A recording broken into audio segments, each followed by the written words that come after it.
Everybody equal and opposite reaction ఇవన్నీ 3 సూత్రాలు కనిపెట్టాడు కదా.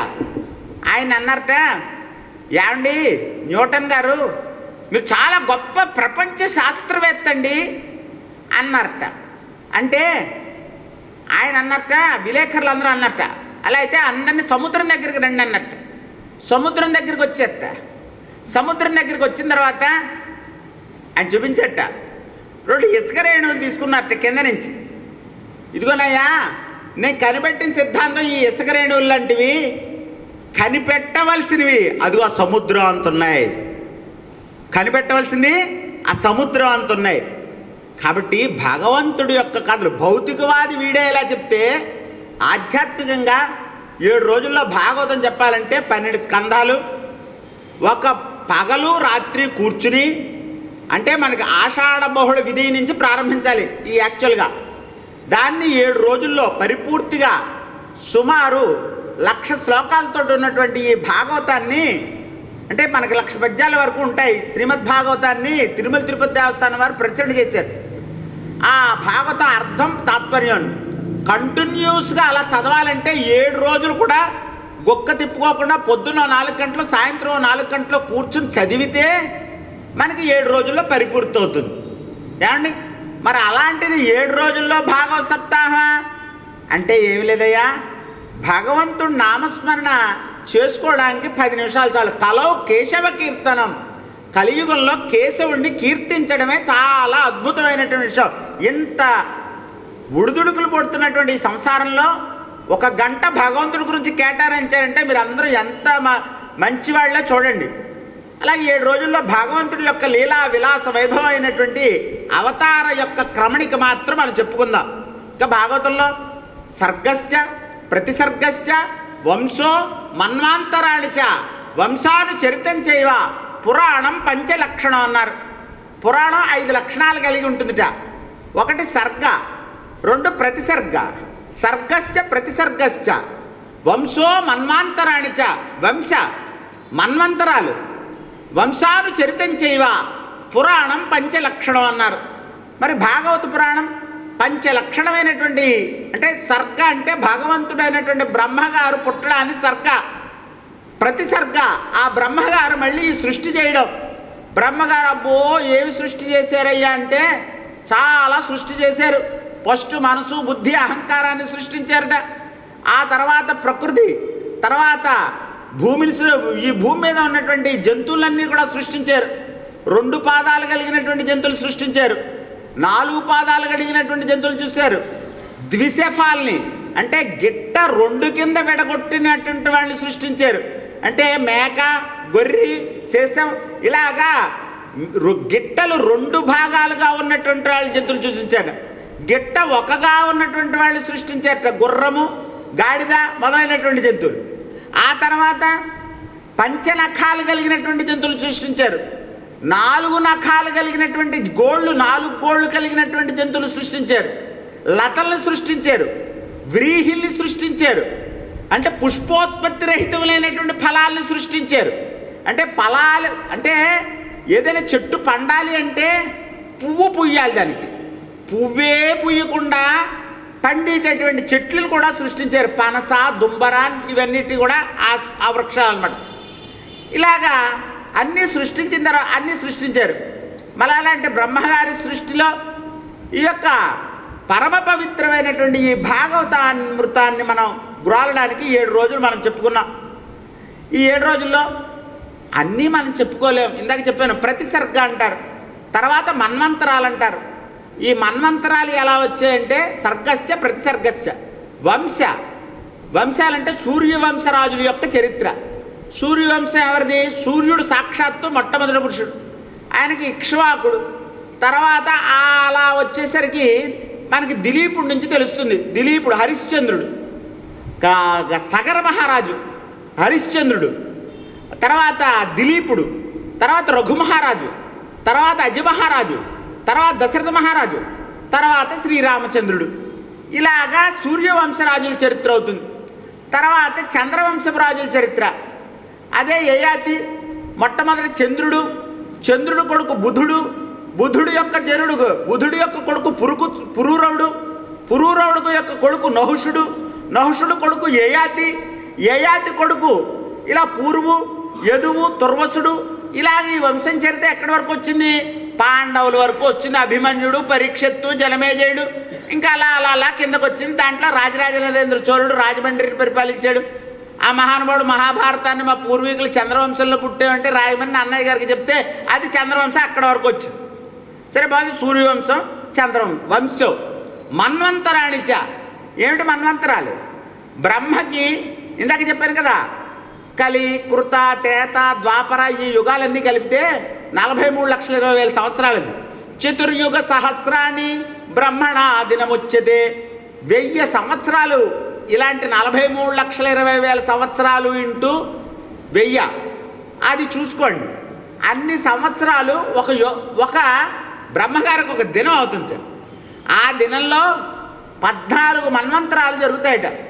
స్వయంభూమనువు, స్వారోచిష్మనువు, ఉత్తమ్మనువు, తామసమనువు, రైవతమనువు, దక్షసావర్ణి, ఇంద్రసావర్ణి, రుద్రసావర్ణి, ఇవన్నీ మన్వంతరాలు.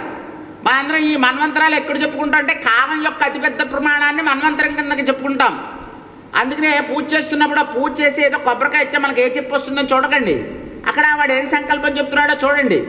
అస్మిన్ వర్తమాన వ్యావహారిక చాంద్రమాన వైవస్వత మన్వంతరే ప్రథమ పాదే జంబూద్వీపే భరతవర్షే వైవస్వత మన్వంతరం నుంచి చెప్తారు.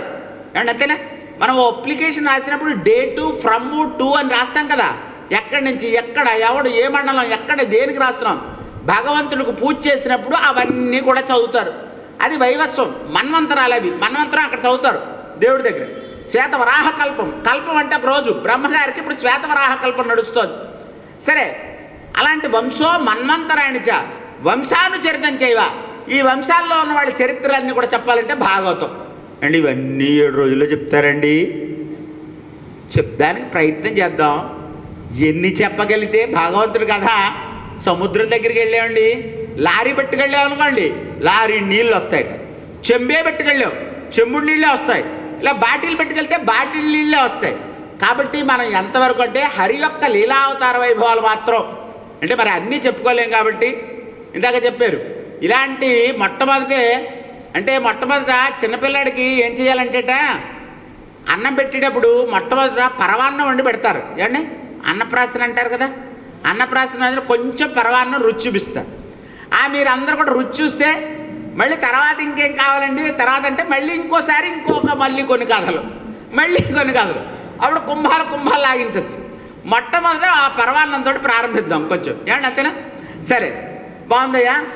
సరే, ఈవేళ భాగవతం గురించి మనకి సమయం ఇచ్చింది 7 నుంచి 8:30. దయచేసి ఓ పావుగంట అటు ఇటు అయినా ఎవరు కదలకండి అమ్మా. మీరు ఒక్కళ్ళు లేచి అలా నిలబడితే నాకు అంత స్ఫురణ పోతుంది. అదొక వీక్నెస్ నాకు. దయచేసి క్షమించండి, ముందరే చెప్పేశాను. అయితే క్వశ్చన్ పేపర్ లీక్ చేస్తాను, ఏమనుకోకండి. అయితే ఈవేళ భాగవతం గురించి చెప్తానంటే ఈ భాగవతం అసలు ఎలా ప్రారంభమైందో ఒక్కసారి చెప్పుకుని, ఈ భాగవతం యొక్క మహత్యం ఒకసారి చెప్పుకుని ఈవేళ నిష్క్రమించేద్దాం. రేపటి రోజున అవతార క్రమణికలో యజ్ఞ వరాహావతారం, నరసింహావతారం, వామనావతారం, తర్వాత నరసింహావతారం, పరశురామావతారం, మత్స్యావతారం, రామావతారం, కృష్ణావతారం, రుక్మిణి కళ్యాణంతో చివరి రోజున మనం పరిపూర్తి చేద్దాం. ఏమండి? మధ్య మధ్యలో గజేంద్ర మోక్షం అని భక్తి రసామృతం. ఒక ఆయన మన ఇంగ్లీష్ చదివిన ఆయన అనమాట. ఆయన మనకి రాబర్ట్ బ్రౌన్ అని, చార్లెస్ ఫిలిప్స్ బ్రౌన్ అని ఒక ఆయన ఉన్నాడు. ఆ చార్లెస్ ఫిలిప్స్ బ్రౌను మన యొక్క భాగవతాన్ని, రామాయణాన్ని అన్నిటినీ కూడా చదివారట. అన్నిటినీ కూడా చదివి అయ్యి బాబోయ్, ఈ భారతదేశంలో Charles Philips Brown, CP Brown అంటారు, బ్రౌన్ డిస్టరీ అంటారు, మీకు అందరికీ తెలుసు.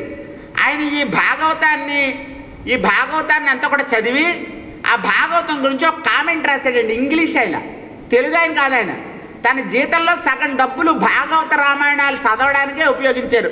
ఆయన రాసిన ఒక కొటేషన్ మాత్రం మీకు చదువుతాను. The Telugu version of the Bhagavata was written by Potharaju and in the biggest esteem with all the Telugus. It enjoys the highest popularity as a masterpiece of the beautiful and faultless Telugu verse. The Rukmini Kalyana and the Gajendra Moksham and are the other successive episodes selected from it are excessively popular. A corrected edition was prepared at my expenses in the year of 1827. The Telugu Bhagavata was printed in quarto at Madras in the year of Kailash. Akshara Ramyata, Shabda Gambhiryam, Artha Gambhiryam, Budharanjani, Sukti Sudha, Kamane Kavita Silpam, Andhra Kavita Valaki Acharya Peetam, Srimad Bhagavatam. ఆయన మహానుభావుడు Robert Charles Philips brown గారు రాశారు. ఆయన రాసి సిగ్గుపడాలి. ఆంధ్రజాతి అంతటికి మొక్కటం లేని మహారాజు ఆయన జీతం అంతా కూడా భాగవతానికే అర్పించాడు. సరే, బాగుందండి. ఈ భాగవతం ఎప్పుడు ప్రారంభించింది, ఎందుకు ప్రారంభించబడింది, ఎవరు ప్రారంభించారు ఓ మాట అనుకోవాలి కదా. ఈ సత్యనావ్రతం చేస్తుంటే ఏమంటే ఈ సత్యనావ్రతం ముందర ఎవరు చేశారండి అని అడుగుతాం కదా. మొట్టమొదటి మనకందరూ తెలిసింది అది. ఏదైనా ఎవరైనా మా పిల్లవాడు ఫలానా ఐఐటీలో వచ్చిందండి అంటే ఎక్కడ కోచింగ్ తీసుకున్నాడండి అని అడుగుతావా లేదా? ఆ కాలేజ్ ఏమిటండి, ఆ వ్యవహారం ఏంటండి, మేము కూడా ఒకసారి మేము దాన్ని చూసుకుంటాం అని చెప్పారట.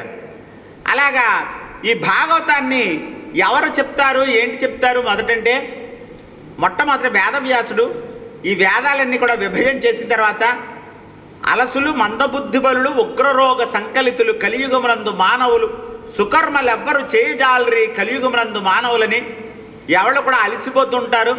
ఏ డయాబెటిస్ ఉగ్రరోగ సంకలితం రావడమే కానీ పోవడం ఉండదు. వీళ్ళందరినీ బాగు చేద్దాం ఎలాగరా అని చెప్పి వేదాల్లో ఉన్న సారాంశాన్ని అంతటినీ పెట్టి 18 పురాణాల కింద రాశారు మహానుభావుడు వేదవ్యాసుడు. ఆయన చేసిన ఉపకారం ఇంత అంతా కాదు. మద్వయం భద్వయం చైవ భ్రత్రయం చతుష్టయం అనాపలింగ కోస్కాని అష్టాదశ పురాణాని చ. మద్వయం మార్కండేయ పురాణం, మత్స్య పురాణం. భద్వయం భవిష్య పురాణం, భాగవతం. తర్వాత వరాహ పురాణం, వామన పురాణం, వాయు పురాణం, విష్ణు పురాణం, వచతుష్టయం. అనాపలింగ కోస్కాని అగ్ని పురాణం, నారద పురాణం, పద్మ పురాణం, కూర్మ పురాణం, స్కాంధ పురాణం, గరుడు పురాణం, లింగ పురాణం. ఇలాగ అనాపలింగ కోస్కాని అష్టాదశ పురాణాన్ని అని 18 పురాణాలు రాసి ఏంటికండి పురాణాలు రాయడం అంటే, పురాణాల్లో ఏ పాత్ర తీసుకోండి, ఒక కృష్ణ చరిత్ర తీసుకోండి భాగవతంలో. దాంట్లో ద్రౌపదీదేవి పాండవులు వాళ్ళందరూ కూడా కష్టపడితే, వాళ్ళు దుర్యోధనుడు వాళ్ళు ఇబ్బందులు పెడితే శ్రీకృష్ణ పరమాత్మ లాస్ట్ మహాభారతం లాస్ట్ ఎపిసోడ్ చూసిన వాడే చెప్తాను. ఆవిడ అంటుంది గాంధారీదేవి, ఎందుకయ్యా పాండవులు అంటే నీకు అంత ఇష్టం, మా వంశాన్నంతా కూడా నాశనం చేయించి మరి ఆ ధర్మరాజు కిరీటం దగ్గరుండి కట్టబెట్టావు, నీకు ఎందుకు అంత ఇష్టం అంటే భక్తుల్ని రక్షించడం ఆయన ఇష్టం. కాబట్టి అంటే పురాణం ఏం చెప్తుందంటే భక్తులు అనేటువంటి వాళ్ళు రక్షించబడతారు, దుర్జనులు అనేటువంటి వాళ్ళు శిక్షించబడతారు. ఒక హిరణ్యకశిపుడు శిక్షించబడ్డాడు, ఒక ప్రహ్లాదుడు రక్షించబడ్డాడు. అంతేనా? ఒక భూమి రక్షించబడింది, హిరణ్యాక్షుడు శిక్షించబడ్డాడు, శిశుపాల దంతభక్తులు శిక్షించబడ్డారు, పాండవులు రక్షించబడ్డారు, రావణాసురుడు శిక్షించబడ్డాడు, సీతాదేవి వానరులు విభీషణుడు వాళ్ళు రక్షించబడ్డారు. పురాణాలు చదివితే మనకి ఏమొస్తుందయ్యా అంటే దుర్జనం అంటే దుస్సాహమైనటువంటి కోరికలు ఉన్నటువంటివి అన్నీ కూడా, దుర్మార్గమైనటువంటివన్నీ కూడా నశించిపోయేవే. మంచి పనులు, మంచి శాస్త్రాలు చదవడం, దైవభక్తి కలిగి ఉండడం, గురుజనుల సేవ చేయడం, సత్యవాక్య ప్రదానం చేయడం, మాతృదేవోభవ, పితృదేవోభవ, ఆచార్య దేవోభవ, అతిథి దేవోభవ, యాన్యనవజ్యాని కర్మాణి తాని సేవితర్యాని. తర్వాత ఇవన్నీ కూడా చేసినటువంటి వాళ్ళు ఎవరైతే ఉంటారో వాళ్ళందరినీ రక్షిస్తున్నాడు పరమాత్మ. అంచేత పురాణాలు అందరూ చదవాలి. ఏదో ఈవేళ కొంచెమే చదవదులేం కాదు, ప్రతిరోజు మనిషి మన ఏవ మనుష్యాణం కారణం బంధమోక్షడాన్ని, మనిషి అన్నిటికీ శత్రువుట. కాబట్టి మంచి నేర్చుకుందాం అంటే ప్రతిరోజు మంచి ఎక్కుతుంది. ప్రతిరోజు ఇంత క్రితం సత్సంగం చేసేవాడిని, ప్రతిరోజు మేము మధ్యాహ్నం మనకు మనసులోకి ఏదో ఆట మీద వెళ్ళింది అనుకోండి, మళ్ళీ ఆట మీద వెళ్ళిపోతుంది. కాబట్టి మనసులో ఎప్పుడు కూడా సత్సాంగత్యంలో ఉండాలట మనిషి. సరే, ఈ భాగవతాన్ని రాయడానికి అందుకని భాగవత పురాణాన్ని వేదవ్యాసుడు రాశాడు. అంటే ఈ పురాణాలు రాసి ఇంకా ఆయనకి కోరిక తీరక మహాభారతాన్ని పంచమవేదాన్ని రాసి నారదుడి యొక్క ప్రబోధంతో భాగవతాన్ని రాశాడు. ఈ భాగవతం చెప్పేటప్పుడు పద్మపురాణ అంతర్గతమైన భాగవత మహత్యం ఒక కథ ఉంది. ఆ కథ ఈ వేళటికి చెప్పి ఈ వేళటికి ముగిస్తాను. ఈ పురాణం ఇప్పటివరకు భాగవతం సప్తాహాలు ఎన్ని జరిగాయి అంటేట చాలా జరిగాయి. కానీ మొట్టమొదటి కలియుగం ప్రారంభంలో 30 సంవత్సరాలు, కలియుగం ప్రారంభమైన తర్వాత 30 సంవత్సరాలకి ఒకసారి, తర్వాత 200 సంవత్సరాలకి మరొకసారి, మళ్ళీ 100 సంవత్సరాలకి ఒకసారి జరిగాయట. పరీక్షర్ మహారాజుకి శ్రీశుకుడు చెప్పడం. మొట్టమొదటి 30 సంవత్సరాల్లో ఒక ఆయనకి పిశాచి రూపం పోవడానికి వాళ్ళ అన్నగారు భాగవత సప్తాహాన్ని చేశారు. మళ్ళీ 200 సంవత్సరాలకి నారద మునీంద్రుడు జ్ఞాన వైరాగ్యాలు మరుగున పడిపోతున్నాయి, భక్తి ఒక్కటే ఉంటుంది, జ్ఞాన వైరాగ్యాల్ని పెంపొందించాలని ఆయన 200 సంవత్సరాల తర్వాత భాగవతాన్ని మళ్ళీ శ్రీశుకుడు ద్వారా చదివించారు, శ్రవణం చేయించారు. మళ్ళీ 100 సంవత్సరాల తర్వాత పరీక్షత్ మహారాజు ఆయన ఒక సర్పంతో కాటుకి మృతి అవుతాడని తెలిసి ఆయన భాగవతాన్ని శ్రీశుకుడు ద్వారా విన్నాడు. ఇదొకటి భాగవతం. ఇలా చదివి అప్పటి నుంచి 7 రోజులు చదువుకున్నారు వాళ్ళు. ఈ 7 రోజులు చదువుకుంటే మనం కూడా 7 రోజుల్లో భాగవతం వినాలని అందుకే పెట్టాం. అంటే చాలా పెద్ద చరిత్ర, మనం అన్నీ చెప్పుకోలేం కదా. సంక్షిప్తంగా మనం తెలుసున్నటువంటిది విభుది అంతే.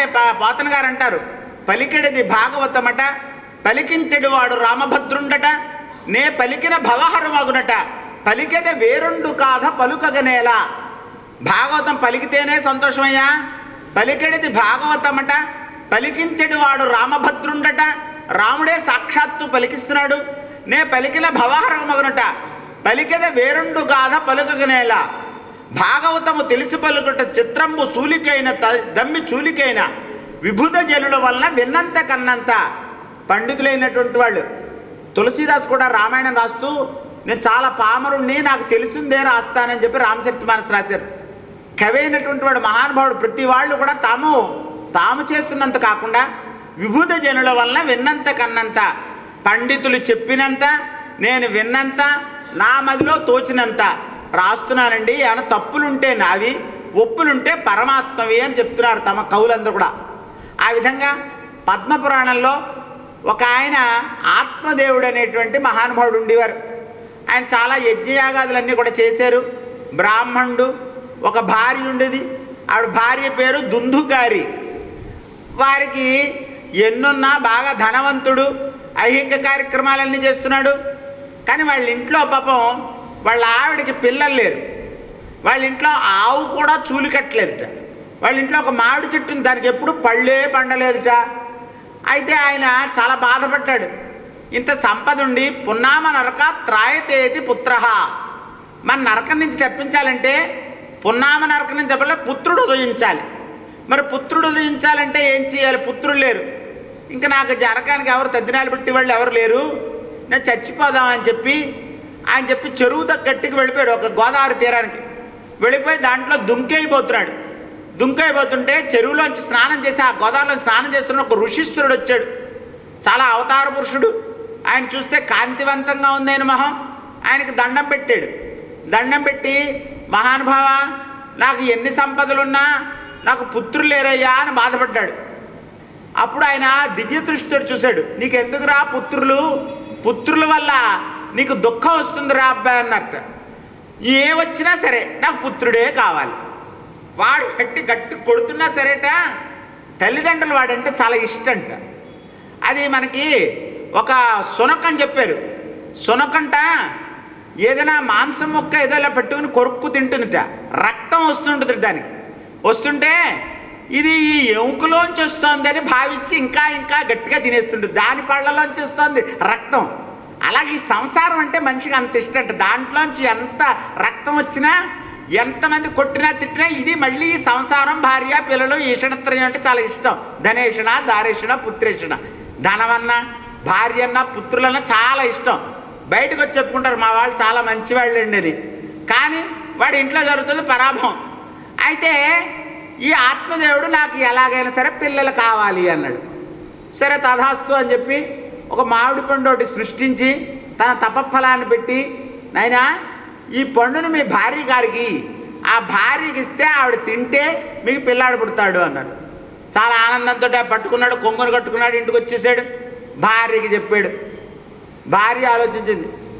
ఆవిడ ఆలోచించింది, ఏమిటండి భాగవతం ఉంటే ముక్తి పొందుతామా?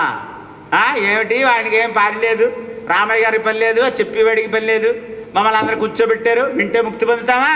7 రోజుల్లో ముక్తి పొందుతామా? ఈ పండు తింటే పిల్లాడు పుడతాడా అని చెప్పి దాన్ని బీరువాలో పెట్టి పెట్టేసింది. సరే తింటానండి అని చెప్పింది. వాళ్ళ ఇంటికి వాళ్ళ అక్క చెల్లెలు వచ్చింది. వస్తే ఏమే మా ఆయన నాకు పండు తెచ్చాడు, ఆ పండు తింటే కడుపు వస్తుందిట, ఈ కడుపు వస్తే చాలా దుర్భరం కదా, మళ్ళీ జననం అంటే మనకి శ్మశాన వైరాగ్యం, ప్రసూతి వైరాగ్యం, పురాణ వైరాగ్యం అని 3 వైరాగ్యాలు ఉంటాయి. ఈ ప్రసూతి వచ్చినప్పుడు మళ్ళీ నేను చచ్చిపోతే జన్మ ఉండదు, నా వయసు అంతా కూడా అందం అంతా కూడా పోతుంది, అసలు స్త్రీకి ఉండవలసిన లక్షణాలు లేవు దానికి. అయితే ఈ పండుని ఏం చేద్దాం, మరి నాకు పిల్లాడు ఈ పండు తినకపోతే మా ఆయన తిడతాడు అంటే, నేను గర్భవతిని కదా, చెల్లంది ఆవిడ గర్భవతి, నువ్వు ఎంతో కొంత డబ్బు మా ఆయనకి ఇచ్చేయి, నా పిల్లాడిని మీకు ఇచ్చేస్తానని ఒప్పందమైంది వాళ్ళకి. సరే అంది. కొన్నాళ్ళకి ఆ పిల్ల వాళ్ళ ఇంట్లో ఆ పిల్లవాడికి ఈ లోపల అందుట ఈ పండుగ ఫలితం ఉందో లేదో టెస్ట్ చేద్దామని చెప్పి వాళ్ళ ఇంట్లో ఒక ఆవు ఉంది, ఆ ఆవుకు పెట్టేశారు వాళ్ళు. ఆవుకు పెట్టేస్తే కొన్నాళ్ళు 1 year పోయిన తర్వాత 9 నెలలు అయిపోయిన తర్వాత ఈవిడికేమో పిల్లాడు పుట్టాడు, వీళ్ళ చెల్లికి. వీళ్ళ పిల్లాడే అనుకున్నాడు ఆత్మదేవుడు. సరే ఆ పిల్లాడికి జాతక నామ సంస్కారాలన్నీ కూడా చేయించాడు. అదే సమయంలో ఒక రోజు అటు ఇటులో ఆ గోవుకు కూడా ఒక పిల్లవాడు పుట్టాడు. మొత్తం అంతా మనిషి రూపం ఉంది. ఆవు యొక్క జీన్స్ వల్ల కర్ణాలు వచ్చాయి, 2 చెవులు వచ్చాయి ఆయనకి, గోకర్ణుడు అయ్యాడు ఆయన. సరే వాడి నామ సంస్కారం. వీడి పేరు ఏం చేశారంటే దుందుకారి, వీడి పేరు దుందుకారి, వాళ్ళ తల్లి పేరు దుందులి. ఆ పేర్లు చూస్తే ఎలా ఉన్నాయి, ఏదో దుర్మార్గంగా దౌష్ట్యంగా ఉన్నట్టున్నాయి. సరే బాగుంది. కొన్నాళ్ళు పోయిన తర్వాత గోకర్ణుడు వేదాధ్యయనానికి కాశీక్షేత్రానికి వెళ్ళిపోయాడు. ఈ లోపల దుందుకారుడు ఎంతసేపు జోదము ఆటలు ఇలాగా పట్టేసి వేశ్యాలోలుపత్వం వహించాడు. కొన్నాళ్ళు తండ్రి గారి దగ్గర తల్లి గారి దగ్గర ఉన్న డబ్బులన్నీ తీసిపోయి వేశ్యలకు ఇచ్చేస్తున్నాడు. తండ్రి చికాకు పడిపోయాడు. గోకర్ణుడు వచ్చాడు. వచ్చి ఆ పిల్లవాడితో తన బాధ అంతా చెప్పుకున్నాడు. నాన్న, ఉన్ననాళ్ళు కూడా సంసారాన్ని అనుభవించావు, బాలస్తావత్ క్రీడాసక్త, తరుణస్తావత్ తరుణీసక్త, వృద్ధస్తావత్ చింతాసక్త. నాన్న ఎందుకు నాన్న, ఏదో గడిపేశావు, అయిపోయింది నీ జీవితం, నువ్వు వెళ్ళి తపస్సు చేసుకో అని చెప్పాడు. ఈ ఆత్మదేవుడు అరణ్యానికి వెళ్ళాడు. అరణ్యంలో తపస్సు చేసుకుంటూ యోగ సమాధిలో అతని ప్రాణాన్ని విదిలిపెట్టేశాడు. గోకర్ణుడేమో వేదాధ్యయనం చేసుకుంటూ ఈ అద్భుతంగా దైవారాధన చేసుకుంటున్నాడు. తండ్రి లేడు, అన్నగారు లేడు. ఈ దుందుకారుడు ఇష్టం వచ్చినట్టు పేటరేగిపోతున్నాడు. ఇల్లో ఉన్న ధనమంతా పట్టుకెళ్ళి వేశ్యలకు ఇచ్చేశాడు. ఆ దుందులి అడిగింది, ఏమిట్రా ఈ డబ్బులన్నీ పట్టుకుపోతున్నావు, మనకి ఇల్లు లేదంటే ఆ కొన్నాళ్ళకి ఆ దుందునికి మరణ బాధతోటి, పుత్రుడంటే మరణ బాధతోటి చచ్చిపోయింది ఆవిడ. చచ్చిపోయిన తర్వాత తల్లి పోయింది, అన్న పోయాడు, నాన్న పోయాడు. వీడు ఇష్టం వచ్చినట్టు వ్యవహరించి వాడి ఇల్లు కూడా అమ్మేసి అంతా వేశ్యలు బాగా చేశాడు. ధనం ఉంది వరకే కూడా యావద్విత్తోపార్జన శక్త కదా, విత్తం సంపాదించేవారు కదా ఆడవాళ్ళు మనం ప్రేమిస్తారు. ఆడవాళ్ళందరూ కూడా డబ్బులు లేవు కదరా అబ్బాయి, నువ్వు డబ్బులు తేకుండా మా దగ్గరకు రావడానికి వీలు లేదు అన్నట్టు. దొంగతనాలు మొదలుపెట్టేట, దొంగతనాలు చేసి ఆ వేశ్యలకు ఇవ్వడం మొదలుపెట్టేట. ఈ వేశ్యలందరూ ఒక రోజున కూర్చున్నారు, ఈ 5 వేశ్యలు. వీడు డబ్బులు తెస్తున్నాడు, ఇల్లు అయిపోయింది, వీడు భూములు అయిపోయాయి, డబ్బులు అయిపోయాయి. ఈ డబ్బులు ఎక్కడి నుంచి పట్టుకొస్తున్నాడు, చోరత్వం చేసి పట్టుకొస్తున్నాడు. ఈ చోరత్వం చేసి పట్టుకొస్తుంటే రాజభటులు మన దగ్గరికి వస్తారు, మన రాజుగారు దండిస్తారు, వీడిని పూటకి చంపేద్దాం అనుకున్నారు. చూడండి, వీడి దగ్గరే డబ్బులు తీసుకుని, ఏమండి అదే భార్యకి వేశ్యకు ఉన్నటువంటి తేడాట. అప్పుడు వాడిని రాత్రి పడుక్కుని వీడి దగ్గర డబ్బంతా తినేసి రాత్రి వాడిని పడుక్కుంటే చెంబులతోటి ఆ బండలతోటి మొత్తేశారట. వాడు చావలేదట. వాడిని చేతులు వెనక్కి కట్టేసి మంచానికి కట్టేసి వేడి వేడి నిప్పులు పట్టుకొచ్చి వాడి మొహం మీద పోసేశారట. ఆ మొహం మీద పోసేస్తే అకాలంగా మరణిస్తే మనం పిశాచి రూపం ఎత్తుతాం. ఈ లోపల పిశాచి రూపమై పాపం ఊరూరా తిరుగుతున్నాడు, వాడు గాలిలో ఉన్నాడు. అప్పుడు గోకర్ణుడు ఒక రోజున కాశీక్షేత్రంలో గంగానది స్నానం చేసిన తర్వాత అన్నయ్య నన్ను రక్షించు, అన్నయ్య నన్ను రక్షించంటాను శబ్దం వస్తుంది. శబ్దం వస్తుంటే ఎవడరా అని చెప్పి బయటికి వెళ్ళి చూస్తున్నాడు గోకర్ణుడు. బయటికి వెళ్ళి చూస్తుంటే ఎవడో కనబడ్డు. తన గాయత్రి మంత్రాన్ని యొక్క మంత్రం చేత అభిషిక్తం చేసి ఆ వాయువు మీద పెడితే ఆ గోకర్ణుడి యొక్క పిశాచి రూపం కనబడింది ఆయనకి. అయ్యయ్యో అన్నయ్య, ఏ తమ్ముడు ఏమిటిరా అబ్బాయి ఇలా అయిపోయావు అంటే ఇలాగా జరిగింది అంటే, సరే ఏం చేయాలని చెప్పి మర్నాడు బ్రాహ్మణుడు అనేవాడు సంధ్యావందనం చేస్తే పొద్దున్నే సూర్యుడితో మాట్లాడగలిగే శక్తి వస్తుంది.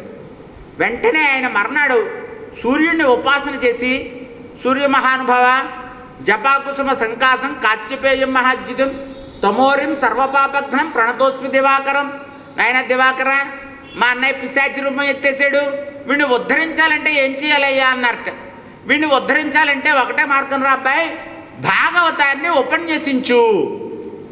ఎన్ని వేదాలు చదివినా ముక్తి రాదు, పిబత భాగవతం, భాగవతాన్ని చెప్పు అన్నారట. సరే కాశారు. ఒక వెదురు కడుపుని 7 కడుపులు కల వెదురుగడ అక్కడ పాతాడు. పాతే వాడిని ఆహ్వానించాడు. ఎవరిని? దుందుకారుణ్ణి. ఆ యొక్క వెదురుగడలోకి ఆహ్వానించిన తర్వాత 7 రోజులు భాగవత సప్తాహం మొదలుపెట్టారు. మొదలు పెడితే రోజుకు ఒక్కొక్క కణుపు చొప్పున 7 రోజులు చదివేసరికి ఆ దుందుకారుడు ఒక దివ్యమైనటువంటి శరీరం. దివ్యమైనటువంటి శరీరం అంటే దేవతలకే ఉంటుంది. దేవతల శరీరాలు ఎలా ఉంటాయి అన్నారు అమరకోశంలో చెప్తారు.